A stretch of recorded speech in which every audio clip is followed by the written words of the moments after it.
મારું નામ મનીષા છે અને અમે વારંવાર આ ગટરવાળા પાણીના પ્રશ્ને કલેક્ટરને, મ્યુનિસિપલ કમિશનરને અને કોર્પોરેટરોને વારંવાર ફરિયાદ કરી છે. ખાલી હા કરી દેશું થાય છે, પણ અમારું કોઈ પણ કામ થતું નથી. એટલે અમારે ના છૂટકે આ કામ કરવું પડ્યું, રસ્તા રોકવાનું. 500 થી 700 પરિવાર છે અને અત્યારે એટલું ગંદુ પાણી આવે ને કે આમ જાણે ગટર જ છે એમ. એ કેવી રીતના ઉપયોગમાં લેવું? બધા ઘરે ઘરે માંદા છે. રસ્તા ખોદેલા છે, લાઈન માટે કરી દેશું કર્યું. રસ્તા ખોદી 1-2 લાઈનમાં પાણી આવે, હવે નથી આવતું.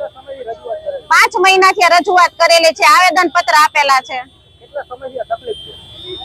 આમ તો અમારે 8 વર્ષ થયા થોડું આવતું, પણ હવે 5 મહિના થયા તો સખત આને જ પાણી આવે છે એમ, કે ગટર સિવાય બીજું પાણી જ નથી આવતું.